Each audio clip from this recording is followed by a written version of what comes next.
This is Digital Perspectives with Brad Kimes. Subscribe for new content notifications. Now, here's Brad Kimes. Come on in. Welcome back to the show, everybody. I want to thank you all for being here. You can follow me at Backup Bradley above at the top of the screen and everything that we're talking about here today. Okay. We're going to roll through some information. If you've been with me a while, you've seen this stuff, but I want to really talk about how important and what I believe is timely about all this information you may have seen in scattered bits and pieces here or there. Stay with me through this thing because I really do feel like what we're looking at here is absolutely imminent.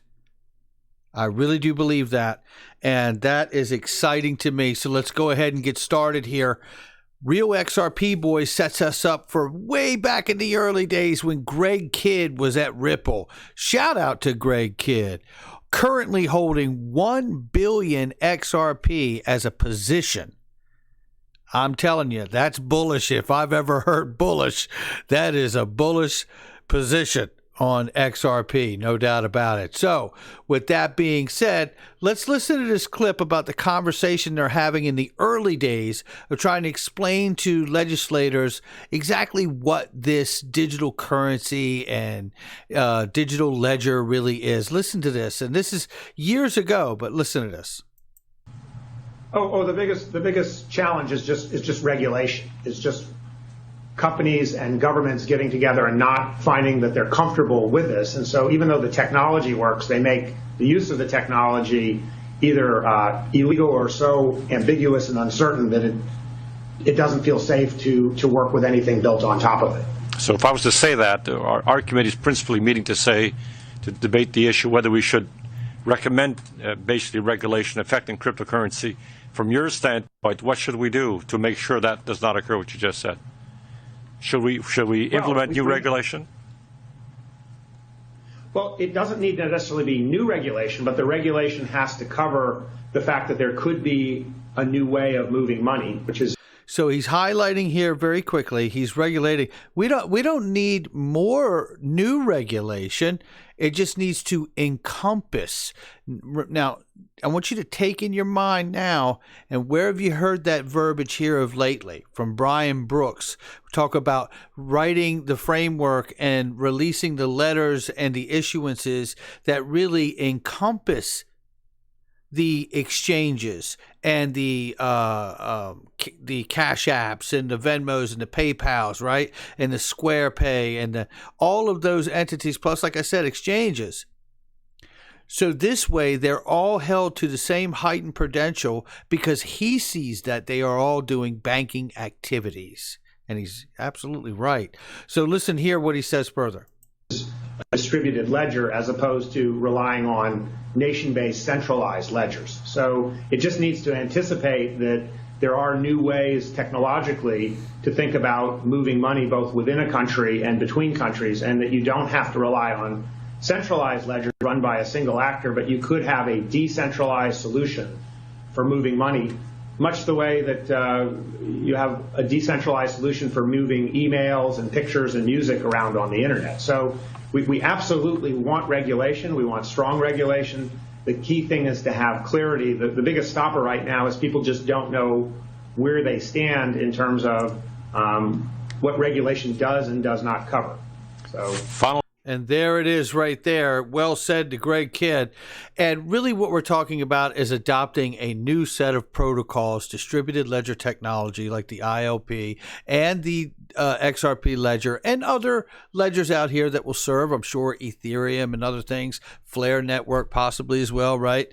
So, in my understanding of what I'm seeing here is an early conversation of really trying to educate people in government and other areas, regulators, what this even is. Well, when I think about that and where we've come to where we are today and seeing the OCC here in the United States and the SEC issued no action letters for security tokens and alternative trading platforms that actually sell them, I'm seeing a huge step forward here that all these behind the scenes, meetings and consultations and conferences, they're all paying off. They're all paying off because we're headed to a much larger narrative, and that narrative is really growing exponentially. And this goes back even to not just the early days of Ripple, but the 2017 when we had the executive order 13772 from the current administration,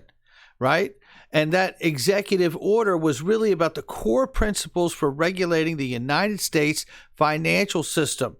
This, I believe, becomes the backbone to some of the confidence, or to a great deal of the confidence that Brian Brooks has, knowing that these things need to happen, encompassing, like I said, the exchanges, the payment providers, the Venmos, the PayPals, the Squares, right, the Cash Apps, all those things, they're all issuing and performing banking activities using this executive order to really clarify that those particular businesses and payment companies and exchanges all fall under the purview of banking standards or the federally chartered banking system and those regulatory frameworks. So this gets more interesting by the day.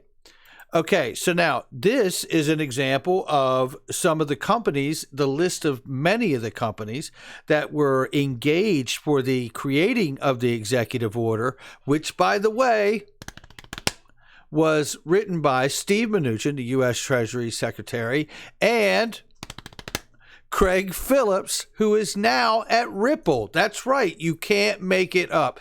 Craig Phillips, who is at Ripple, was one of the authors and people who worked on making and putting together this executive order with the current administration that just so happens to have R3 Ripple and MoneyGram, as well as PayPal and many, many others and other partners too. And I see SoFi on there as well. I remember that Link2 is going to be selling private equity for SoFi. Make sure you check them out.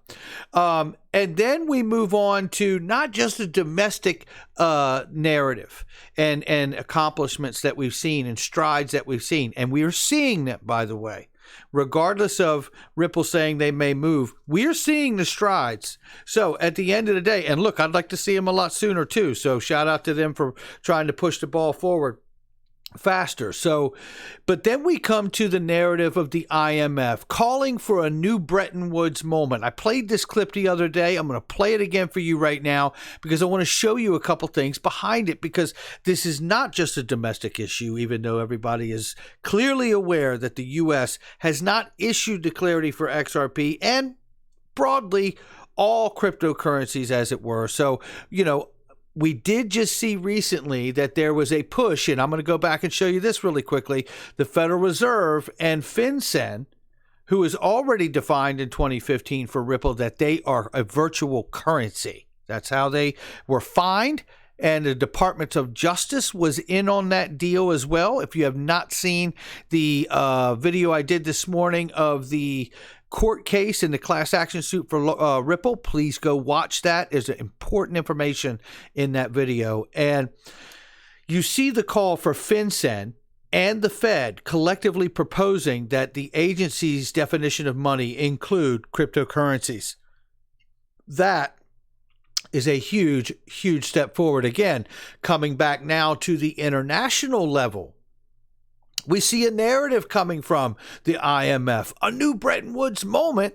Well, that's where they decided to use the U.S. dollar as the global reserve currency. That's where the IMF was created out of. A new Bretton Woods moment tells me, are we about to see the bridge currency XRP be adopted for the world's use? And are we about to see Ripple become the next IMF, a new central bank? The question remains, but I think it's a good one. Listen here quickly to what she says here, and I'm just going to fast forward. I'm not going to play the whole clip here. Let me get it going, and we'll start it here. So let's see. Face world, we can build forward to a world that is more resilient, sustainable, and inclusive. We must seize this new Bretton Woods moment. So in those words, a new Bretton Woods moment would really mean a new bridge currency you'd still have all the fiat money of the world. You still have the U.S. dollar and the pound and the yen and the Thai baht and all of everybody still has their dollars. But you would see this bridge currency move in between it. And a new Bretton Woods moment would also mean, too, that there's a likelihood we may see Ripple become a new central bank. Don't believe it. It may be true. That jury's still out on that one, but I wouldn't take it off the table until we can. Here's the other thing that's pretty interesting, too, about what the IMF has done. They have been very vocal in their PDFs and all their research to highlight that DLT platform RippleNet, IBM Worldwire Center Stablecoin Network, is a part of the payment structure for the future of this new Bretton Woods moment. At the very least, if Ripple doesn't become a new central bank, RippleNet is absolutely a part of this new Bretton Woods moment, according to the IMF and the United States. They work together on this document. Then we have the Great Reset that's brought by the World Economic Forum. That's right, the World Economic Forum, where Sheila Warren, the head of blockchain innovation, was recently a keynote speaker at Swell's event. She's also the author of this document, the Policymaker Toolkit for Central Bank Digital Currencies, which was given to everyone who attended the World Economic Forum this past January. Crypto assets designed for inter and intra-bank payments and settlement? You guessed it, JPM Coin and XRP. They're not writing these things down for their health. They're not creating these mantras of a new Bretton Woods moment and the Great Reset for nothing. We're not seeing executive orders written so they cannot be acted upon. I feel like what we're witnessing is absolutely imminent here. A new Bretton Woods moment could potentially mean a new bridge currency and potentially a new bank, or at the very least, a new consortium like Bretton Woods of people involving Ripple and the world leaders to understand how to handle this new asset that will be used as a bridge currency and to be able to make the collective decisions when the escrow release comes out every month. Because I believe if it is going to be a new bridge currency, it will be worth thousands of dollars to be able to handle the payment flows it will need to handle. And all the entities of the world who are clearly a part of this understand that they have the utility and the liquidity to bring the value to this network and token. If that is going to happen, I would think you would need a new Bretton Woods panel, consortium, if you will, to be able to collectively work together for fairness and competitiveness to make sure that this asset is disseminated properly. And I don't believe that would solely be left to the decision of an American company called Ripple, which is currently calling itself a blockchain infrastructure company. That would have to change, in my understanding. So when I look at that and I see that, and then there's this Time Magazine, the cover of Time Magazine, The Great Reset. This looks like, to me, it's not only time for the elite in the financial world, because that narrative has been clear for all of us watching it, from the World Economic Forum, the U.S., to the IMF. Now, to my knowledge, the way I perceive this right here, the Great Reset from Time Magazine, showing the world being put back together again and having a great reset to build a new world, will include not only more green energy, but financial inclusion. We all understand what's going on if we've been in this space where we're headed here.